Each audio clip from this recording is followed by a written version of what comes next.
ऐसी shocking situation में America, Israel और ईरान के बीच एक बहुत ही डेंजरस वॉर चल रहा है। पहले जो वीडियोस मैंने बनाए थे उनमें मैंने बताया था कि ये वॉर असल में कैसे स्टार्ट हुआ और अब तक इस वॉर में किस कंट्री ने कितना लॉस फेस किया। लेकिन इस वीडियो में हम बात करेंगे असल में अमेरिका का मास्टर प्लान क्या है, इज़राइल की स्ट्रैटेजी क्या है और अगर उनका सुप्रीम लीडर मर भी जाए तो भी सबको शॉक कर देने वाली ईरान की माइंड ब्लोइंग स्ट्रैटेजी क्या है, किसकी मिस कैलकुलेशंस क्या हैं। इस वीडियो में हम पूरा fused war strategy analysis detail में समझेंगे। सबसे पहले समझते हैं कि अमेरिका और इज़राइल के ऑब्जेक्टिव्स क्या हैं और उनकी वॉर स्ट्रैटेजी क्या है। असल में डोनाल्ड ट्रंप और इज़राइल को ईरान से क्या चाहिए? उनका मेन ऑब्जेक्टिव सिर्फ एक है, रिजीम चेंज, मतलब ईरान की गवर्नमेंट को गिराना और ईरान की थ्रेट्स को पूरी तरह ख़त्म करना। डोनाल्ड ट्रंप ने ओपनली कहा था कि ईरान के पास जो न्यूक्लियर वेपन्स कैपेबिलिटी है उसे रोकना, उनका मिसाइल प्रोग्राम डिस्ट्रॉय करना और ईरान की नेवी को पूरी तरह ख़त्म करना उनका लक्ष्य है। इज़राइल के प्राइम मिनिस्टर बेंजामिन नेतन्याहू ने भी कहा कि ईरान का न्यूक्लियर और मिसाइल प्रोग्राम उनके देश के एग्जिस्टेंस के लिए थ्रेट है, इसलिए उसे ख़त्म करना ज़रूरी है।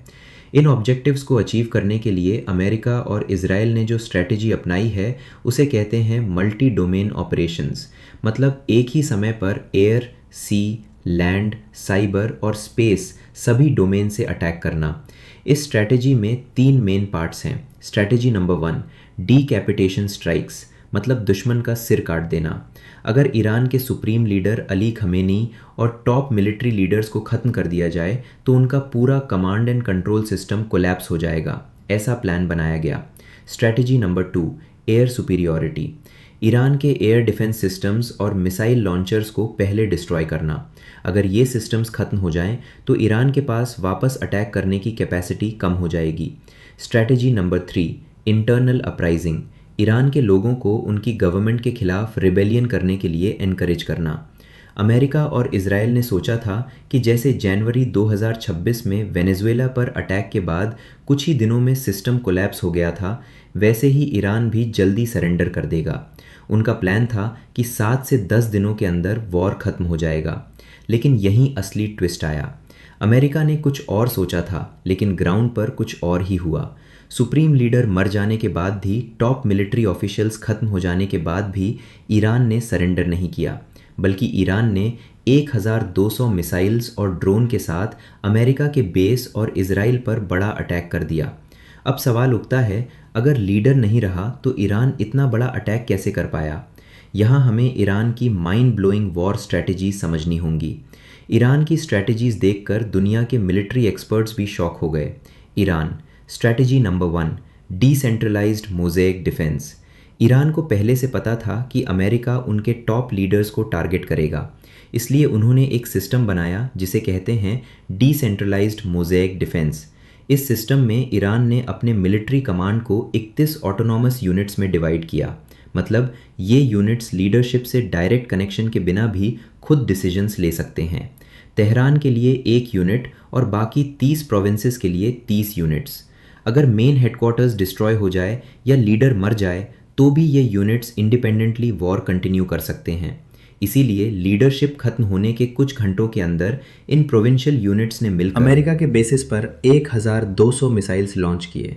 अमेरिका ने सोचा था कि उसने ईरान का सिर काट दिया, लेकिन ईरान एक हाइड्रा की तरह निकला, जिसका एक सिर काटो तो दूसरा सिर निकल आता है।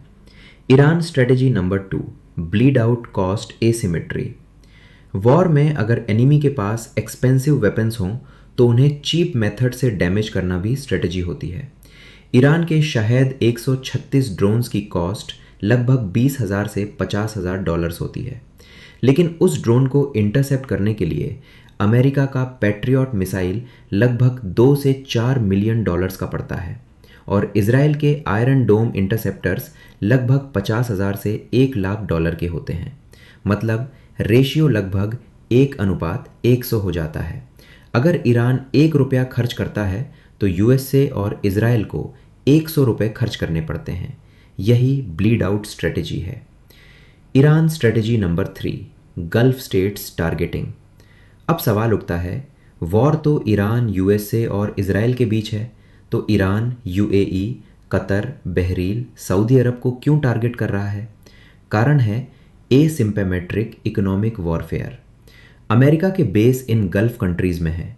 अगर इन देशों के एयरपोर्ट्स, होटल्स, एनर्जी साइट्स पर अटैक हो तो ये देश खुद अमेरिका पर प्रेशर डाल सकते हैं कि वॉर रोक दिया जाए। टूरिज़्म और फॉरेन इन्वेस्टमेंट्स पर भी असर पड़ेगा। इस स्ट्रेटजी को कहते हैं सुइसाइड स्ट्रेटजी, मतलब खुद को भी नुकसान हो लेकिन एनिमी को भी साथ में खींच लेना। इस वॉर में अमेरिका और इजराइल ने कुछ बड़ी मिसकैलकुलेशंस की। मिसकैलकुलेशन नंबर 1, उन्होंने सोचा कि लीडर खत्म होते ही ईरान सरेंडर कर देगा, लेकिन ईरान की डिसेंट्रलाइज्ड मोज़ाइक डिफेंस स्ट्रेटजी उन्होंने अंडर एस्टिमेट कर दी। अब वॉर शॉर्ट नहीं बल्कि लॉन्ग टर्म कॉन्फ्लिक्ट बन गया है। Miscalculation number 2, friendly fire. 2 मार्च को कुवैत की एयर डिफेंस सिस्टम ने mistakenly 3 F-15 fighter jets shoot कर दिए। स्काई में इतने ड्रोन और मिसाइल थे कि कम्युनिकेशन जाम हो गया और फ्रेंड एनिमी आइडेंटिफाई करना मुश्किल हो गया। अब दुनिया समझ रही है कि ये कोई छोटा ऑपरेशन नहीं है। ईरान के पास 3000 से ज़्यादा बैलिस्टिक मिसाइल्स हैं और कई अंडरग्राउंड फैसिलिटीज़ हैं।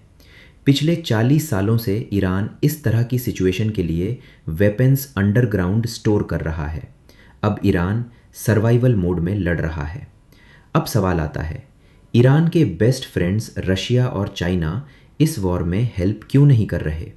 Reason 1, Russia's vulnerability. रशिया पहले से यूक्रेन वॉर में फंसा हुआ है।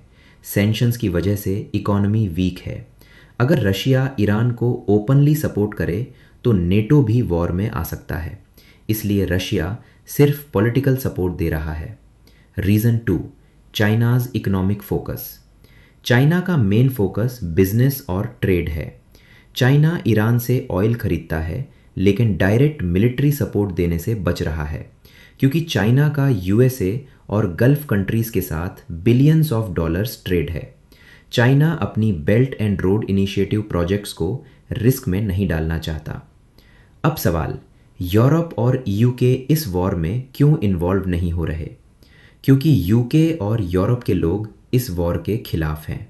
UK में लगभग 10% लोग ओपनली अपोज कर रहे हैं और यूरोप को डर है कि अगर वॉर बढ़ा तो ईरान से लाखों रेफ्यूजीज़ उनके देशों में आ सकते हैं। इतिहास के कुछ बड़े लेसन्स भी याद आ रहे हैं। Lesson 1, Vietnam war. अमेरिका बड़ी मिलिट्री लेकर गया लेकिन वॉर 20 साल चला और अंत में अमेरिका को विड्रॉ करना पड़ा। लेसन 2, अफ़गानिस्तान। $2 ट्रिलियन खर्च हुए, 20 साल वॉर चला, 2400 अमेरिकन सोल्जर्स मारे गए, लेकिन अंत में तालिबान वापस आ गए। Lesson 3, Iraq. सद्दाम हुसैन को हटाया गया लेकिन पावर वैक्यूम से ISIS पैदा हुआ। उसे ख़त्म करने में $3 ट्रिलियन और 8 साल लगे।